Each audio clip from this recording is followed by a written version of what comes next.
I'm delighted to welcome Phil Ebert, who's worked with us a few times at Snow Sport Scotland. He's a professor of philosophy at Stirling University, a qualified backcountry leader, and has done a lot of work with the Scottish Avalanche Information Service and Glenmore Lodge. And Phil comes tonight with a host of, I hope, wisdoms to share around decision-making and the philosophy and psychology of having a group involved in that within the backcountry environment. So very warm welcome to you, Phil, and a warm welcome to everybody.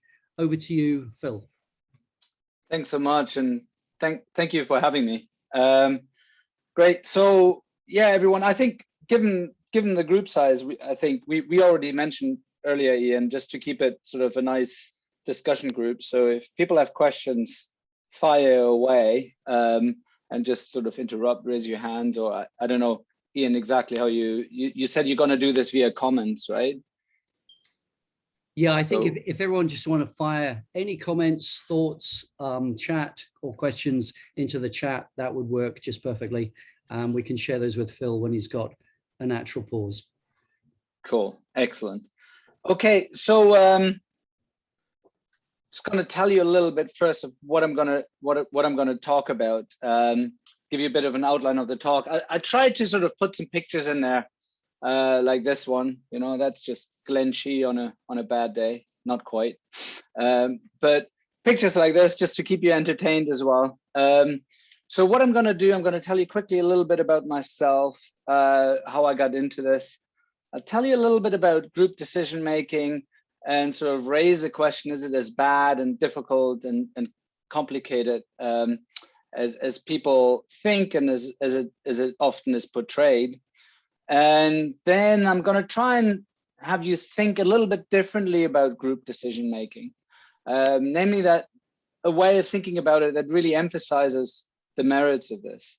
And then finally, I'm going to talk a little bit about sort of some practical suggestions, some ways to implement it. I know that Andy last week talked about checklists. It's a kind of a checklist kind of approach too that I'm having here. I'm basically trying to sort of give you a sort of a structured decision-making tool for groups, and sort of a way in which you come to your decisions, and sort of points at which you should be careful. Okay, so just a few things about me first. So yeah, I'm at the University of Stirling. I'm actually in the philosophy department, and I'm also a scientific member of the behavioral science group. I work with a bunch of psychologists, economists, and those folks. So my main research is in an area called epistemic rationality. So basically, it's sort of what's good thinking. I like to say I think about thinking, which is pretty much. Yeah, it's good, it's fun. And the other part that I also do is behavioral decision making. So I'm thinking about how we do actually think. So on the one hand, what's good thinking, what's ideal thinking, and the other part is how we do actually think as sort of bounded agents that we are. We're not ideal agents, and how we make decisions. From an abstract perspective, outdoor decision making, in a way, for me, is just decision making under uncertainty, with high stakes, because you can die if you do the wrong thing. So there's a lot been written in academia about decision making under uncertainty, and this is sort of my attempt to bring some of the more academic writing to folks out there. I think it can be all made very applicable. It can be all made very accessible. Can also be made very academic, but sort of my aim is to make this as accessible as possible. So here's my general approach. So when you're sort of in a decision-making context, there is this one guy here, there's Spock. This is a perfectly rational agent, takes all the evidence, takes all the information in there, and then makes his cool calculation and tells you what the probability of whatever is. And, you know, is just like emotionless being that just takes in the information. On the other extreme, you have that little kid in the candy store that just goes ballistic and is just overthrown by emotion by seeing some candy, and just all the logic and reasoning go out of the way, and they just want a bit of candy, right? And there's sort of me here in an outdoor sports sort of context, and So thinking about, okay, so you know, if I look at myself between these two extremes, quite frankly, what will I be closer to when I actually make decision on a good powder day? Well, no doubt I'll be more like that little kid. And the question is, what can we do and how can we help ourselves to, sometimes being a kid is good, don't get me wrong, and making those decisions, but sometimes they can lead you astray. So what are the things that we can do to make sure that we're not making mistakes just because we're sort of acting on our emotions? So I like to think, or I'm sort of pushing this idea, which I sometimes call behavioral outdoor education. So there is this discrepancy, I think, between how we should make decisions and how we actually do make decisions. And unfortunately, I think in a lot of contexts, probably people don't even make a decision, they just go, right? So even just getting people to make decisions, sort of conscious decisions about what they're going to do and why they're doing it, that's already half the battle. But in this kind of approach that I favor, what I like to do is, on the one hand, I look at what is the ideal way for a group to make good decisions. And then I try to find ways, nudges, educations, or some kind of checklists or heuristics to help groups to make decisions that in a way are closer to the ideal way, so that we're improving our decision making. We're closer to this ideal agent. So in that context, then, what is the picture of group decision making? And I think the standard picture is something like this. Group decision making is usually always portrayed as a huge challenge. Everyone bombards you with biases that group decision is supposedly full of. So we are subject to biases: informational cascading, herd instinct, expert bias, social status bias, gender bias, social proof. All these kind of biases, they make decision making an absolute nightmare in terms of groups. And then you add that to the kind of narrative that group dynamics are often sort of a root cause of accidents. That you get this picture that at its center, group decision is not only really difficult, but it usually leads you astray, or you end up making bad decisions because of the influence of groups and group dynamics.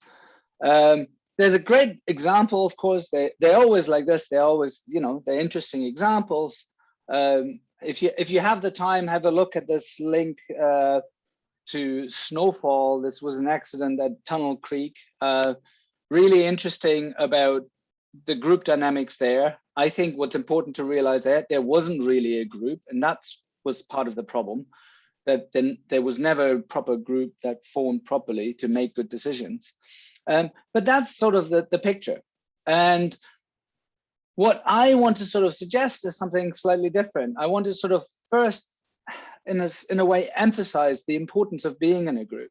I think it'd be really bad for us to tell people, actually, group decision is so difficult, it's so hard, that you might be better off just going out by yourself. Surely that can't be the message. What should be the message is, how do we make group decisions better? And one way to do that is to give people a tool that they can use to manage group dynamics. Now, this was an example when we were at Glen Lyon. I think this is Cairngorm in Glen Lyon. Can't quite remember what it was called. We probably didn't quite use the official pass that I guess you're meant to be using in Glen Lyon. It was an interesting choice. We skied this, and I don't think I would have skied this had I been by myself. Never. It's steep enough. There's clearly wind effects on the slope, and for us, it was really one of those things. Like, look, people at the top are already ready. They're all in their skis, ready to go in case anything goes bad. They're the people who rescue you, basically, members of the group. They call for help. And they challenge your decisions. They can help you make better decisions. So in a sense, there's a kind of safety in numbers when you're in groups. And I think what's important here is this change of narrative, that we're realizing that there are real benefits to being in a group. And the question really should be, how can we maximize these benefits? And how do we minimize the potential dangers of group decision making?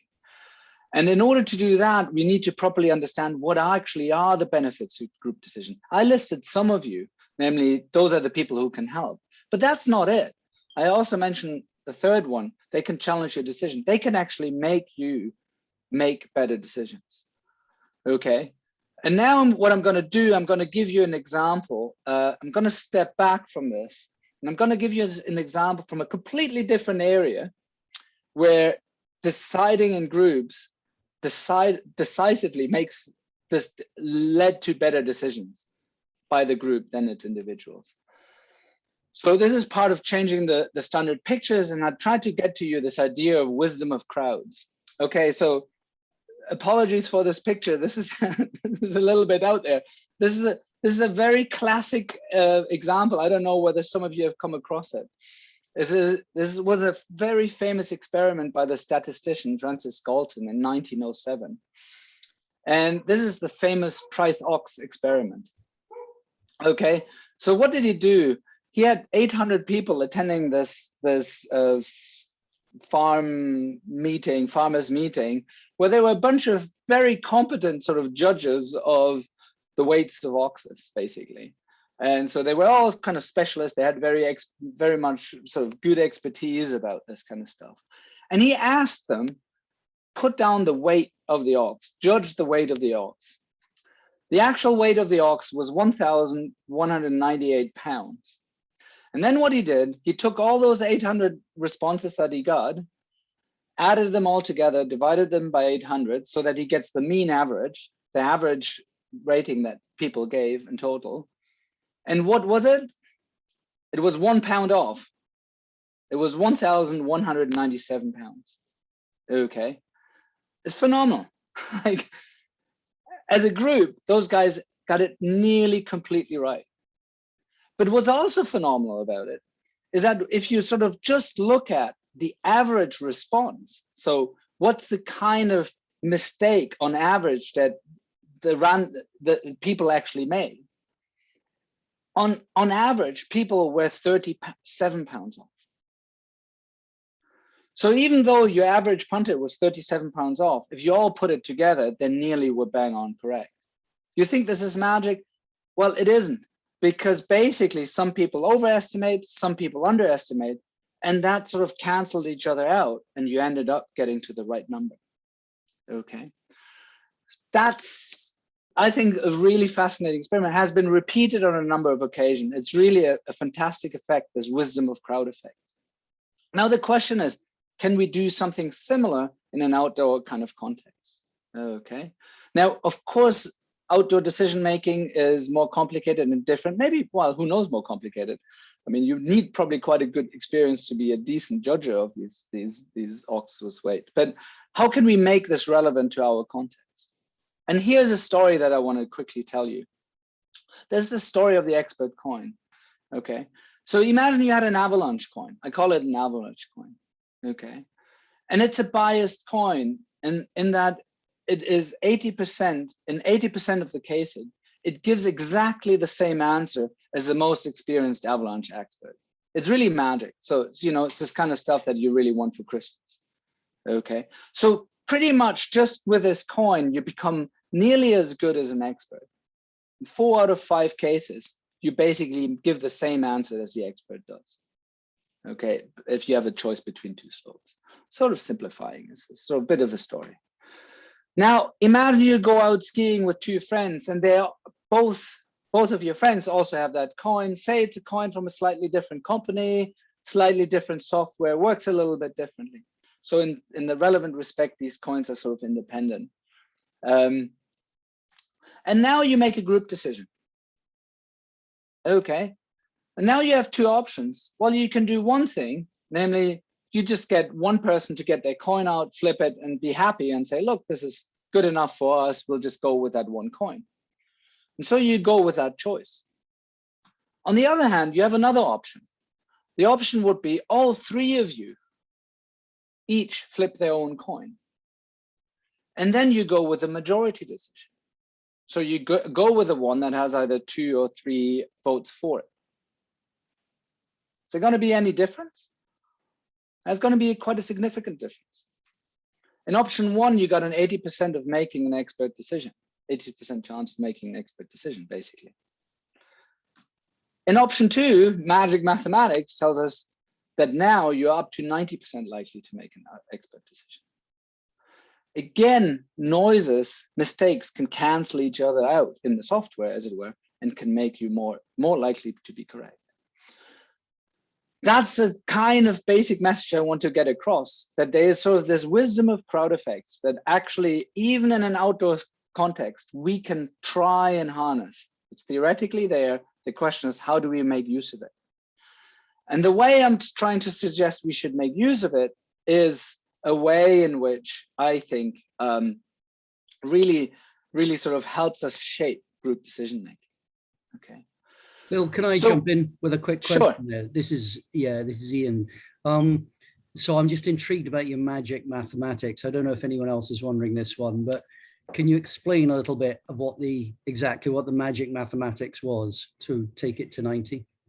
Oh, basically what you get, because it's biased, so basically what you're gonna, I thought this question comes up, and then I thought, you know what, maybe this is actually going to become fairly quickly quite complicated, because it involves some probability theory of how to calculate this kind of stuff and how it comes up.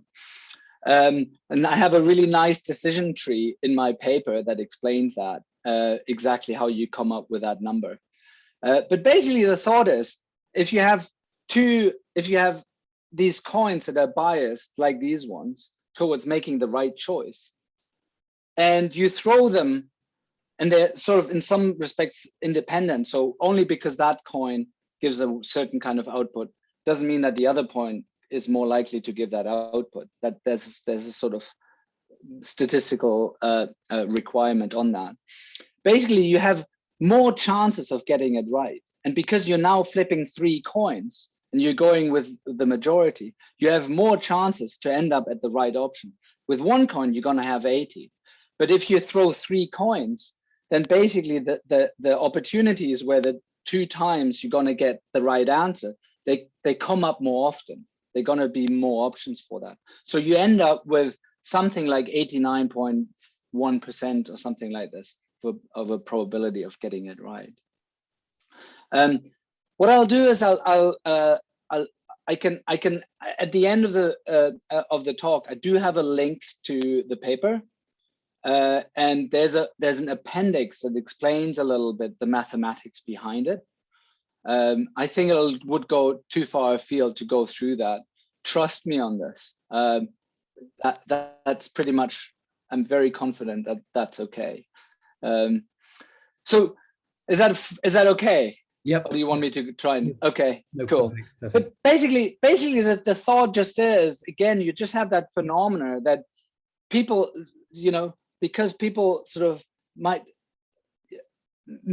different coins might be affected differently, that you end up having just more chances of getting it right because you're throwing different coins on numerous occasions, and then you can add them up.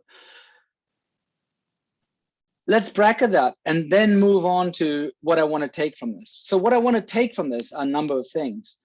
Not only are groups really good to call for help and dig you out if you get into an avalanche, but there's a kind of collective intelligence that can make decisions better. Where is that from? This kind of safety in numbers that creates a kind of collective intelligence. There's a whole research field called social choice theory. Social choice theory is something that's being sort of done by philosophers, economists, and statisticians.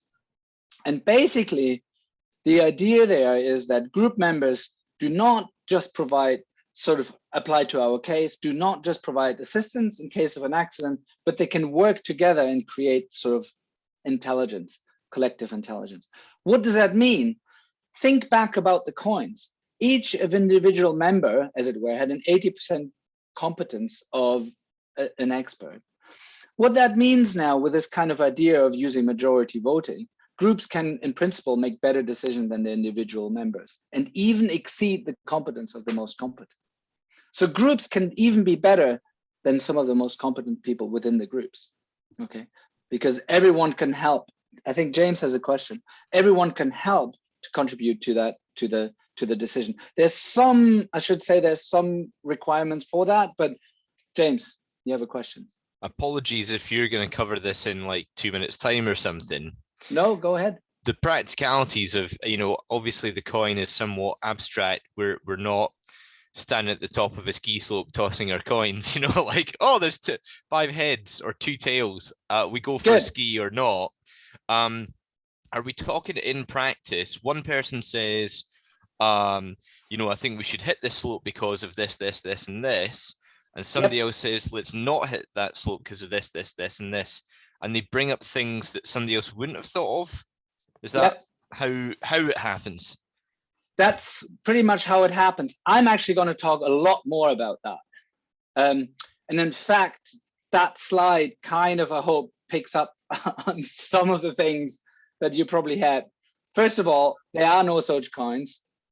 I'd love to sell them, but there are none. Second of all, there's something there that we need to be aware of, namely the simple fact that wherever there's the potential for collective intelligence, there can also be collective stupidity. Okay. And lastly, as you just said, real life decisions are messy. Okay. They're not like coin flips. We're not flipping our coins. We're making complex decisions. So how are we going to build this basic idea into our decision making? That's what I'm going to spend the most of the sort of last part of this talk on. Okay. Trying to but right now, all I want to do, as it were, is just use this basic coin idea to get to you this idea of a wisdom of crowds. If you buy into this, if you not buy into this, but if you're sort of convinced that this is sort of, there's a potential there, that's all I want from you at this stage. Gonna try and show you how to build this in. So let's think about this. As you said, James, there are no coins. Things are way more complicated, but there's something different. Okay. There are no coins, but there's education. Okay.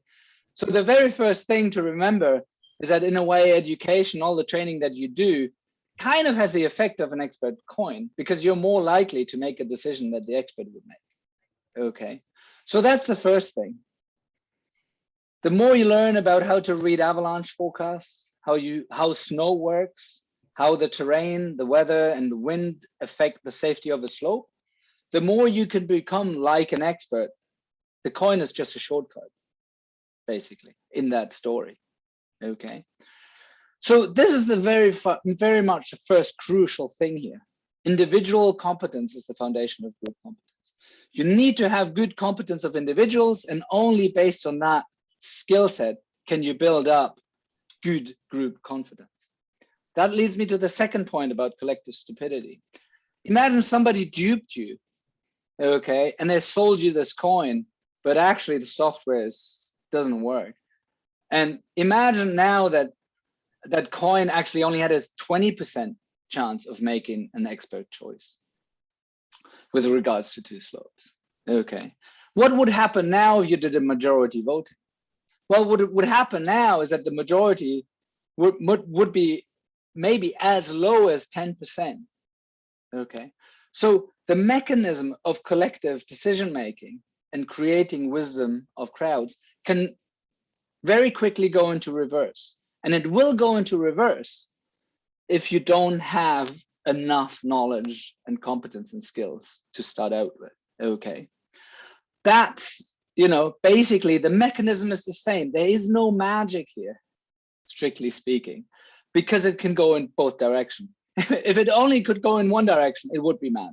But group decision, and that's possibly why group decisions are so dangerous in some ways, because if you have a lot of incompetent people who now start making decisions all together, that can lead to really bad outcome. And in fact, that's something that you can sort of expect, right? Because it's a little bit like a double whammy in that kind of way. So majority voting can amplify ignorance just as it can amplify knowledge. Okay, so for good group decision, what's required? As I said, group decisions can become a risk factor when people are more likely than not to make the incorrect decisions by themselves. That's when it goes back. So that 50% point, okay? What to do about it, my suggestion always is education, then a sense of humility and knowledge that you're fallible, and then more education. Okay, only because you did some training doesn't mean you're an expert in a year. It takes a long time, and does take. I think nature has this kind of habit of reminding you that you can't control it perfectly, and that you're not fallible. And so, you know, that's sort of my approach to things. But in that sense, good group decision using this kind of majority voting idea, where you have sort of this kind of broadly democratic approach to making a good decision, that's only ever an add-on to existing expertise. Okay, that's sort of something that you add on top for good competent groups. Okay, but now let's come to the last aspect. So we talked about the fact that there are no coins. We talked about the fact that the whole idea can sort of backfire. There was this other thing, like, look, real life decisions are way more messy. We're not flipping coins. We're not just saying safe or not safe. How are we actually gonna incorporate that in real life? More importantly, how in real life, where our group decisions are constantly sort of subject to biases, what do we use in order to sort of control the biases and make sure that really we are making kind of skilled and competent decisions? We're not getting swayed by kind of, you know, our emotions or other things. I know you've been talking about checklists last week. There's this kind of very famous checklist. I don't know whether Andy talked about this facets checklist. It is pretty much a kind of checklist of different biases that mainly come in the context of group decision making. And so facets is an acronym. It stands for familiarity, that people are often sort of underestimate danger in familiar terrain. There's this kind of acceptance bias or reputation effect, that, you know, you have sort of sometimes a reputation to sort of defend, or you want to be accepted by the group, and you behave in different ways than you would normally behave, sort of to do with group dynamics. There's these issues about consistency or commitment bias, that people fail to update on new information. They decided yesterday what they want to do, get all this new information, but sort of ignore it because that's what they committed to. Then there's this thing, this really important thing, that's the expert halo. I like to talk to, I label it perceived expert bias. So really it's when a person in a group is perceived to be an expert, but probably isn't, and sort of has most of the sway in the decision making. And then there's this thing called tracks and scarcity. So that's when you're affected by either tracks to sort of, you know, think that the slope is safe only because there's a track in there, or scarcity, that just because once in a lifetime there's some good conditions, you got to ski it. And lastly, there's this thing called social facilitation. And I'm going to talk a little bit about this a little bit more. There's the kind of risk cascading idea. That's when one person starts acting in a certain kind of way, this can cascade into the group making a much riskier decision than anyone would have done initially by themselves. So I'm going to, there are other biases as well. There are other checklists out there as well that are important. I mean, there's stuff written on the so-called optimism bias, that people don't think that they are affected by bad outcomes, and others. I don't want to talk too much about that here. There's a really nice video on YouTube by Powder and Black Diamond that sort of introduces you to the human factors. I'll just link it up here. So what I'm going to talk about is a little bit more about acceptance, the expert halo, and social facilitation, and what's coming next. One thing that I want to warn you against is that, you know, people can talk about these biases, mention these biases, and say, hey, you should really watch out for the expert bias or perceived expert bias. And so just by being aware of them, you may think that you can avoid them. But, you know, basically that's not quite right. Telling people about biases, even having an hour class on that, doesn't really help much. And there's studies on this, help much. And actually, sometimes it can backfire. There's what's called the blind spot bias, the tendencies to see oneself as less biased than other people. And people tend to do that when they start learning about biases, and then suddenly they think, oh, now that I know about it, not going to be biased about it. So I think what we need a lot more is sort of mechanism or checklist or really distinctive ways in which we make a decision that sort of build into them a way of avoiding some of these biases. So what we need is first an understanding how these biases affect us and why they are bad. And then we need to develop a kind of group decision tool with built-in sort of protection against these kind of biases. And I'm going to try and say a little bit about that in the following. So let's say a little bit about expert halo, or the perceived expert bias. What is it actually? Okay, the mechanism is this. There's supposedly one person in the group who, just because of their aura or because they're age 50 and over and are male and tend to know everything, has too much influence on the decision-making of the group. Okay. And now suddenly the group basically goes with that one person. Turns out that that person isn't as great of an expert as they think. And now in a way, the group makes a decision just based on one coin, and that coin, as it were, isn't as good as everyone thought it is, isn't as reliable as one thought it is. Okay. So what can we do as a group? Well, what we can do as a group, we can make sure that everyone in the group has a say. And in a way, we restrict somehow the individual influence on others. So we make sure that every time we go with that second option, where we basically everyone has a say, everyone flips their own coins, provided that we assume that everyone has an element of competence in it.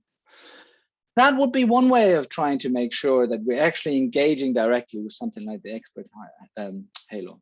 One way to do that, well, use voting, like I suggested. Use a kind of voting and use a dedicated deliberation phase, and that's where James comes in. And I'll say a little bit more about that in a second, but use a very specific time when you actually deliberate. So you're restricting the time when there's influence by some people on others.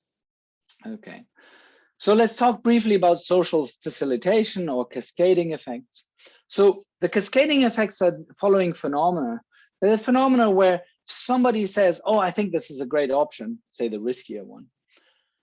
Then that has a lot of sway on others, because people start taking the first person's opinion to be evidence that that's actually, the right opinion to have. And that often has then the second person, who was actually sort of in doubt, gets swayed by that. And once you're at the fourth person, who's going to go against three? Okay.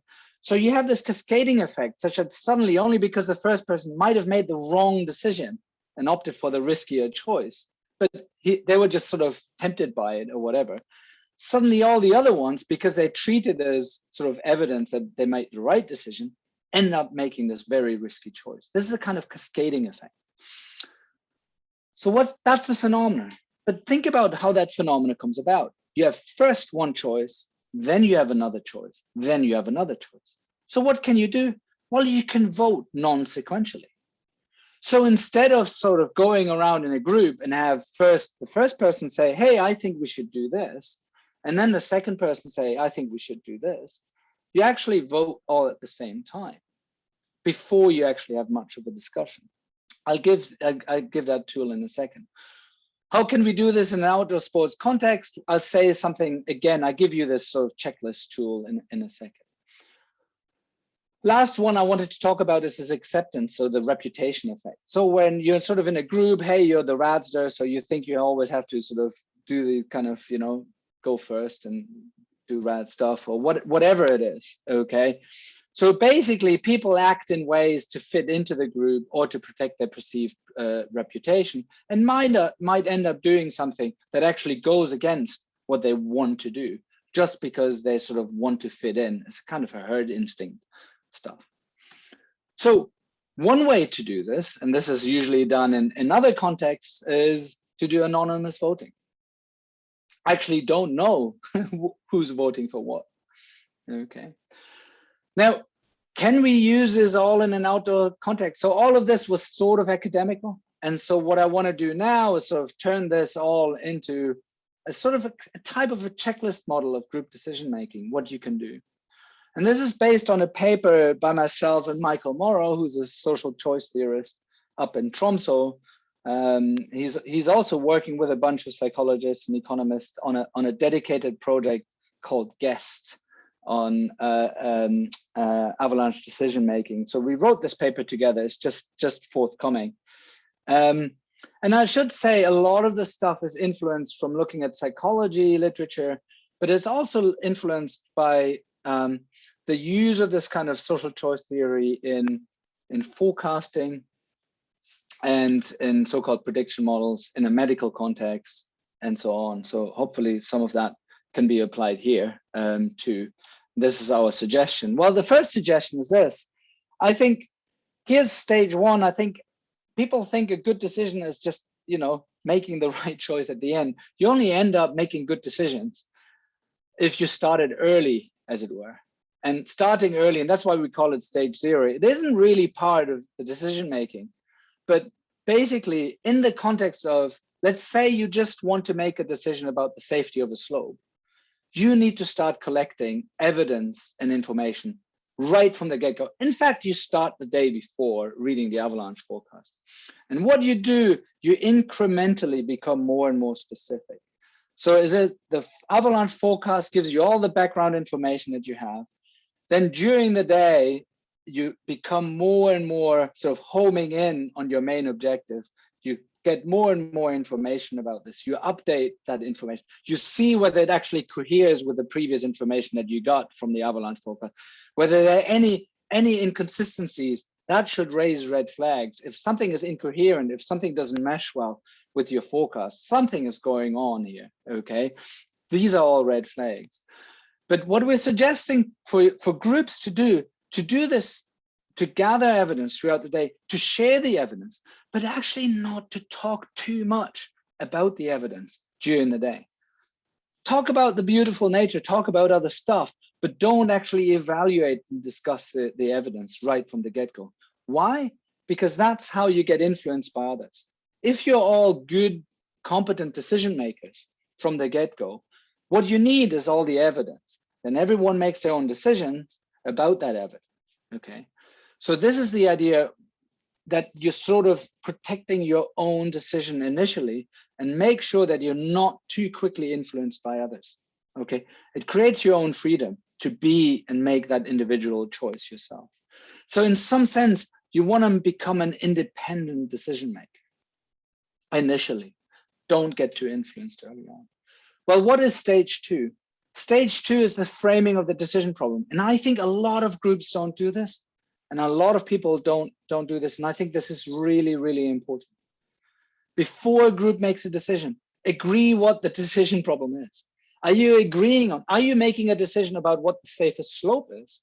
Are you making a decision about what the most fun slope is? Are you making a decision about the best snow, where the best snow lies? Or are you making sort of a decision where, well, this is a sufficiently slope and sufficiently safe slope that will have the most benefits or whatever, okay? So be very clear what you're deciding on. Some people just say, because I want to climb that. I want to ski that. You need to be sure what you actually want to decide on. Are you deciding on safety? Are you deciding on best snow? Are you deciding on whatever? And you need to compartmentalize. And maybe you need to make multiple decisions about that. But the first thing is make clear what is the decision problem. If you just want to agree on what is the safest slope, or is this slope safe enough, those are different kinds of questions. So be clear what the decision problem is. Remember, the guys in the ox example, okay, they all knew what the decision problem was. The question was, how much does this ox weigh? Had some of them weighted the hind leg and some of them the head, you couldn't have put these things together and sort of come up at a solution, at a good answer about the weight of the ox. They all agreed on what the problem is. So groups need to decide that. Stage 2 is the kind of stage, you remember that early on, I mentioned that there has to be enough competence to start with. So I'm always suggesting before you actually make a decision, have a sort of reflection phase. Think really about your evidence and think, actually, do we have good enough information here? Do we, think about, is there any potential misleading information here? Are there any known unknowns that we haven't uncovered yet? Is there anything else we need to inform ourselves? Only if you're an informed person can you be on the good side of the coin flip, as it were. And you as a group, you're going to make a good decision. So this is this kind of idea, this sort of stage 2 of a decision. Stage 1, decide what the problem is. Stage 2, do you have enough information? Did you actually share enough? Are you confident that you can make a good enough decision? If you're not confident, then you should just like step back, because then otherwise group decisions can backfire. Okay, so remember the coin, you have to be more likely than not to make the right choice for groups to make better ones.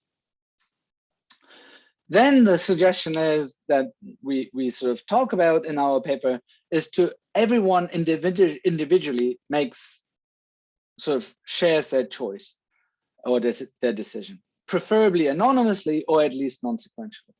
So I mentioned earlier, how do you do this? One thing that we suggest in the paper, for example, is that you use cards. Everyone at the beginning of the day has a bunch of cards, like a red one and a black one. Red is no, yes is, or whatever, right? Black is yes, or one is safe. You decide on that, you mix them all together, and then you look what's the majority. So you could use some colored cards. There are these games where there are more cards. You could even use sort of cards from 1 to 5. You can also use different methods where you not just have a binary choice, but you grade something from low risk to high risk to make a group choice about the different kinds of slopes that you have. We talk a little bit more about that in the paper. If you don't want to take cards, at least use non-sequential voting on 3, thumbs up, thumbs down. And everyone does it at the same time. Okay, so you're not getting influenced by that very first decision. Okay, so you're avoiding a cascading effect. Then, if there's disagreement, have an open discussion. That's the time when there's discussion. Why do I think that the deliberation should come later?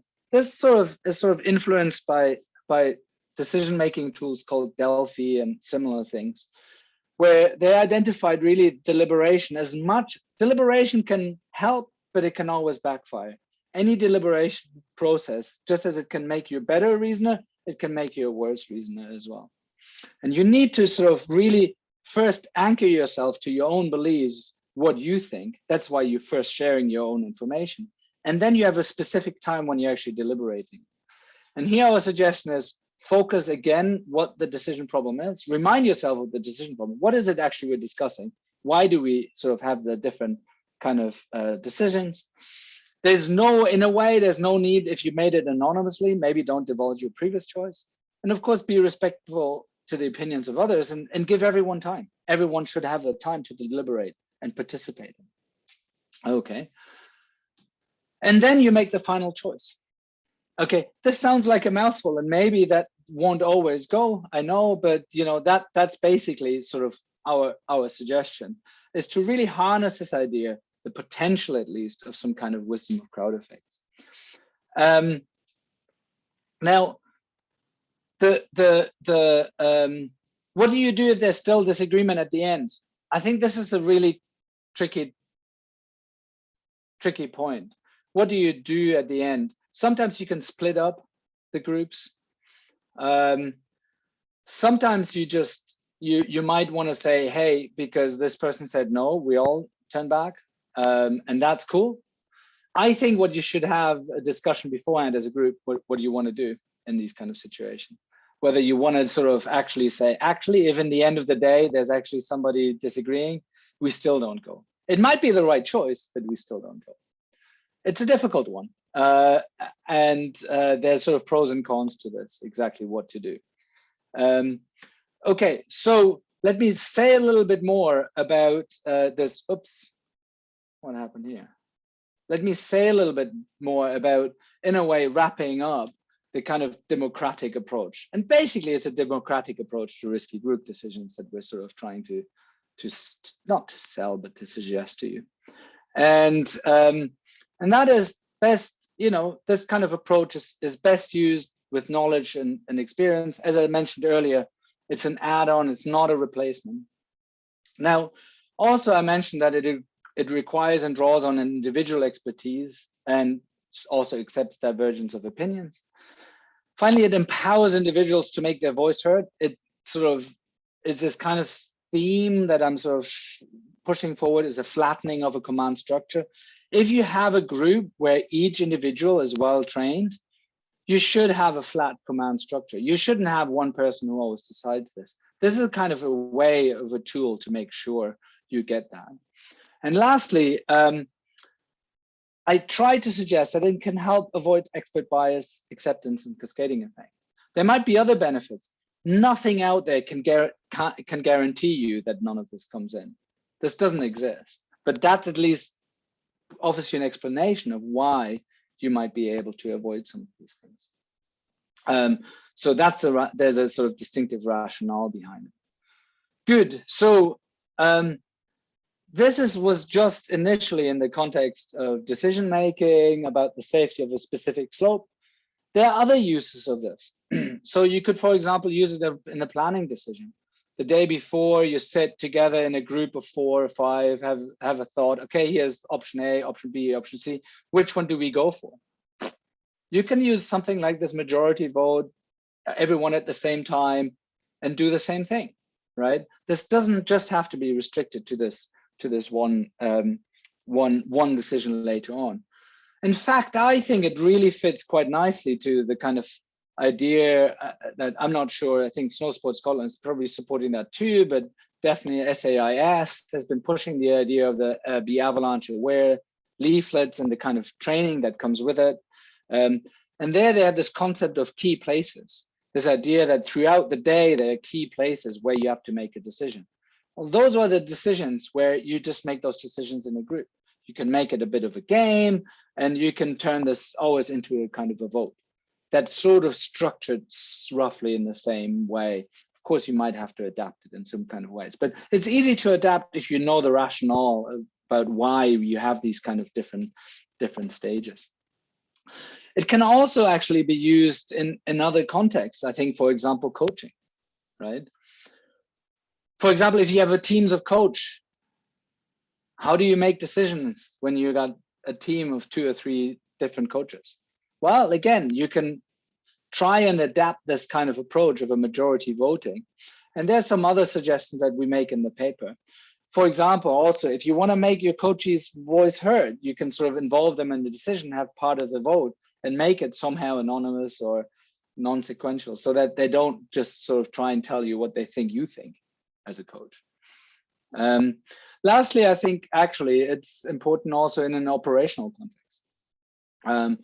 Look, this stuff is influenced by the forecasting literature, is used in risk management contexts, in management contexts, business contexts, prediction models. They all use this kind of wisdom of crowd ideas. So, could be used in avalanche forecasting, could be used by ski resorts when they make decisions about slope safety.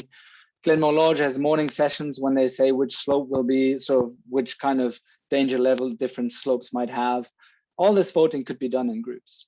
And actually, if you really wanted to, you could also incorporate, if you think that there are some people who are definitely better decision makers, you can give them more weight in those decisions too, through sort of having them cast 2 votes, for example. So yeah, final say of word of warning and hope. So there is this collective intelligence under favorable conditions. There's added safety in group decision making, not just that those are the people that help you, but you can actually make better decisions than individuals in the group. But under unfavorable conditions, there is without warning an added risk in group decisions. These things can backfire. As another warning, skilled yet wrong, even the most skilled and competent decision makers can get it wrong.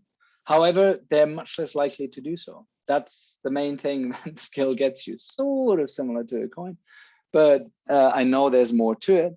But yeah, there's education and a reminder of your own fallibility, and just this idea that it's really worthwhile to reflect on your own knowledge and sort of seeing the limits of it. And what I think is your challenge, or the challenge as a responsible risk taker when you're in groups, look, avalanche decision making is really difficult. The outcomes might hopefully always go your way, but actually making informed and responsible decision isn't easy.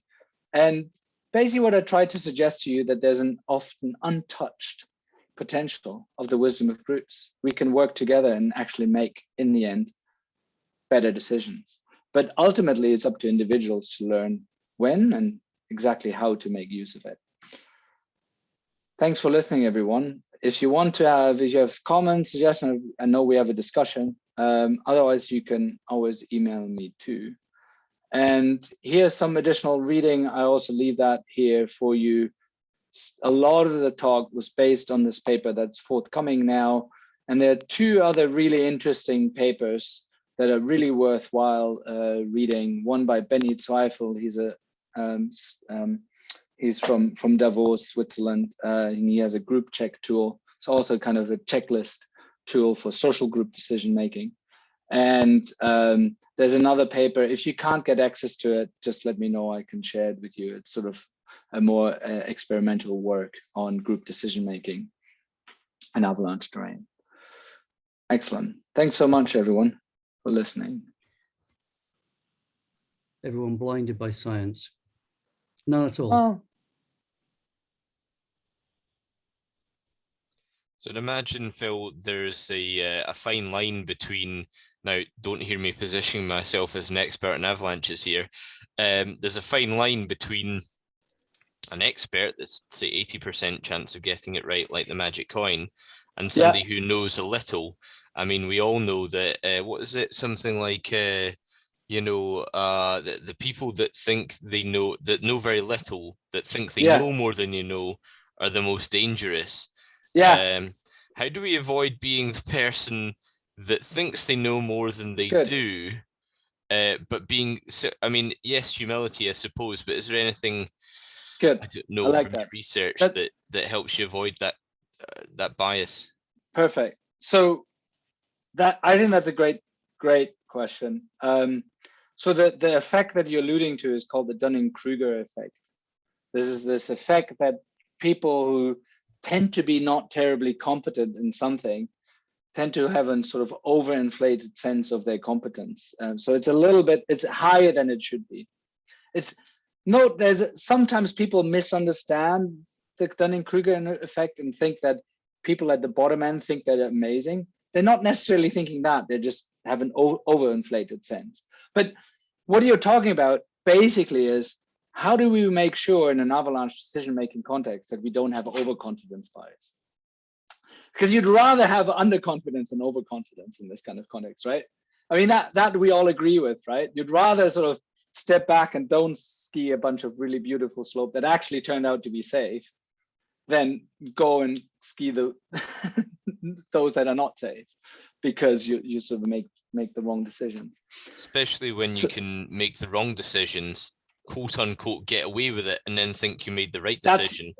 That's exactly it. So this is what folks in this kind of context call this wicked learning environment. And so I'm not sure whether previous classes and sessions have talked about. Okay, good. I got a paper on that too, and it's called the knowledge.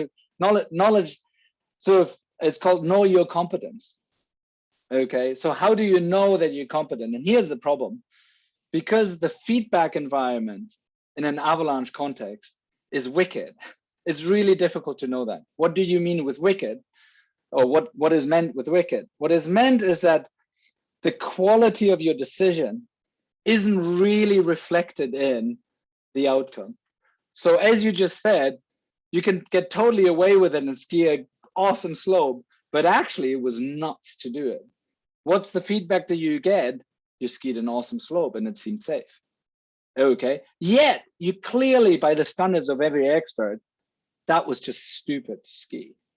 Okay, so there's this disconnect between good decisions and correct and good outcome, and that goes in both ways. You sometimes can actually make what seems like, by all standards of the expert, a good decision, but you are really, really unlucky.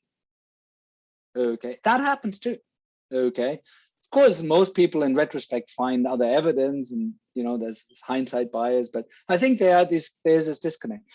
So what do you do? Well, once you understand that, the one thing that you should do is bracket outcomes. So only because you skied for 10 years and never got into an avalanche, that in itself is not yet evidence that you're very competent. Because maybe even somebody who always flips the coin at the top of the slope to decide whether they're going to ski it or not, they might not have gotten into an avalanche. Okay, because there's this disconnect. Okay. But what you can do, I think, what you should do is think about the reasons for why you made a certain kind of decision. So if you're a good decision maker, you can give reasons why you made that decision. And so one way to sort of test in a way your competence is constantly ask yourself, why exactly do I think is this safe? What evidence do I really have? And the other thing that I'm often suggesting to people to do is do a pre-mortem strategy. Sorry, this sounds a horrible term, but basically previously imagine this were to slide. What would be now my evidence that tells me this would have happened? So you already put yourself into a different mindset. You don't put yourself in the mindset, oh, awesome, I want to ski this, but damn, something had happened. What is it that I now have that would have forecasted that would have predicted that? So in retrospect, basically the suggestion is think less only about outcomes. I mean, you can put some emphasis on it, but not too much. And really think about the reasons for why you made certain kind of decision. If you can explain that, if other people who are competent and you value as good decision makers, you can convince them of that, then you know you're sort of in the right ballpark. Yeah, but it's really difficult. I mean, basically, something is given away, which intuitively we always want to do. So sorry, I'm throwing around bias, but there's this thing called outcome bias, that we're constantly evaluating the quality of the decision based on the outcome. But sometimes they're just sort of nearly random, right? So it's very difficult to really make and base your decision on that. So the paper on that is, I mean, it's a very short piece in the Avalanche Review. It's just sort of 2 pages, and that sort of sketches roughly that type of response. So that would be one place to look into. We had a brief discussion on the Dunning-Kruger effect in this paper too, but then we decided to leave it out. It was just already getting too long. 10,000 words, it's already too long. Cool. Sean, I see a question from Sean. I don't know. Hi there, yeah. Thanks very much for this so far. I guess I don't think my words in that question have come across quite right. I guess I'm looking at, is there any academic evidence that suggests there is an ideal group size that kind of makes the right decisions, and then there is a point at which the group becomes too big for decisions to be made, or is there any sort of evidence academically for that? Yeah, I think so. I think the Zweifel and Hagley paper, they have a little bit on this kind of stuff.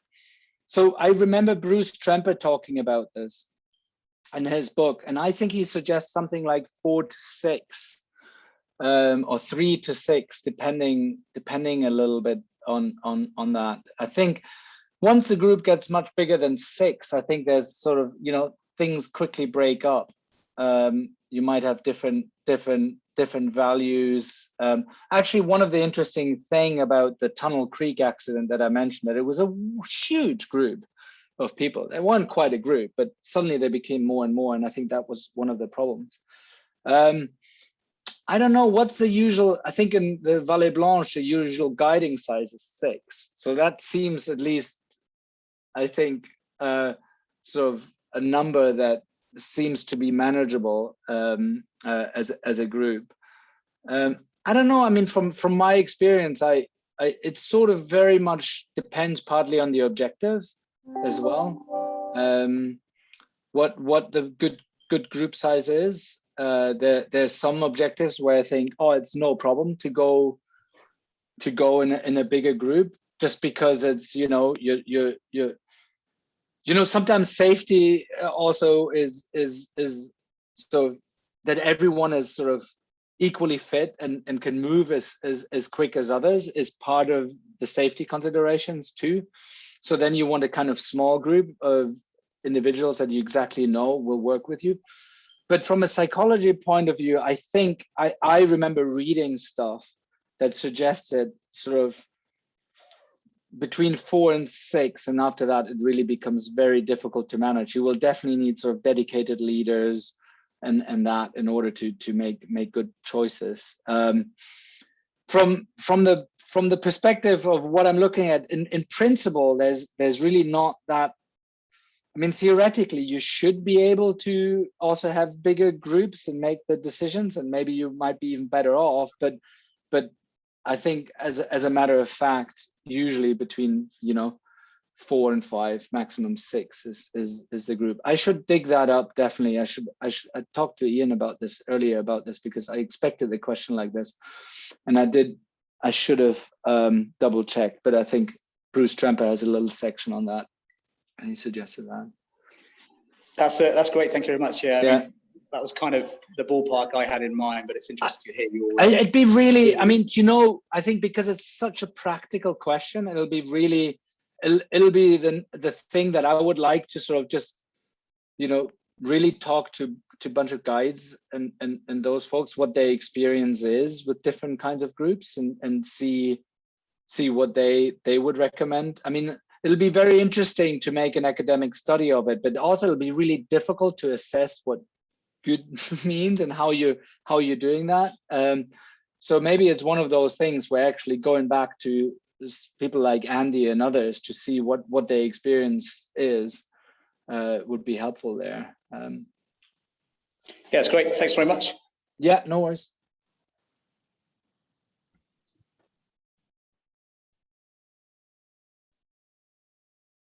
So Phil, we've got a question there from Ian Hill.